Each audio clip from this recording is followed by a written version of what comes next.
مولانا سلیم اکبری صاحب نے حکم دیا کہ حالات حاضرہ کے تعلق سے کچھ باتیں کروں۔ جلسے کا عنوان تعلیمات غوث اعظم ہے، اس پر انشاءاللہ سید صاحب کی بلا گفتگو فرمائیں گے۔ تو میں نے جو آیت کریمہ آپ کے سامنے پیش کی ہے، اس آیت میں اللہ رب العزت نے اپنے بندوں کے سامنے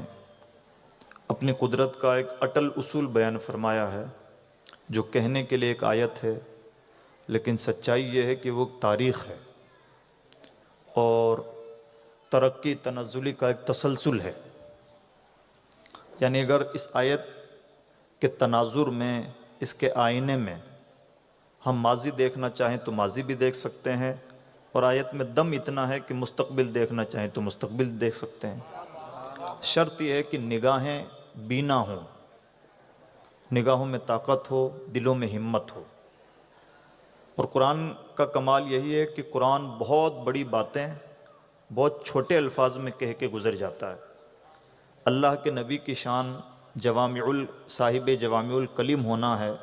یعنی مختصر لفظوں میں بڑے بڑے مفہوم، بڑے معانی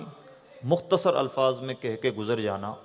تو یہ پیغمبر اسلام کی شان ہے، کلام اللہ کی شان انسان کی عقل سے ماورا ہے۔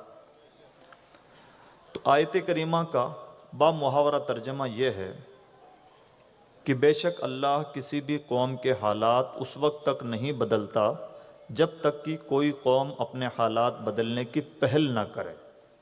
یہ جو پہل والی بات ہے،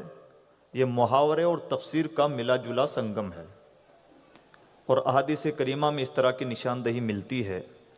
خلاصہ یہ ہے کہ اگر کوئی قوم چاہتی ہے کہ اس کے حالات میں تبدیلی پیدا ہو، جیسے مان لیجئے کوئی قوم چاہتی ہے کہ تنزلی سے ترقی کرے، کوئی قوم چاہتی ہے کہ چھوٹی سے بڑی ہو، کوئی قوم چاہتی ہے کہ ذلت سے عزت کی طرف آئے، تو جو کچھ بھی کوئی قوم چاہتی ہے تو اسے اپنے آپ کو بدلنا ہوگا۔ بدلے گا اللہ ہی، بدلنے والا وہی ہے۔ ہاتھ پاؤں قوم کو مارنے ہوں گے، بالکل ایسے ہی جیسے رزاق وہی ہے،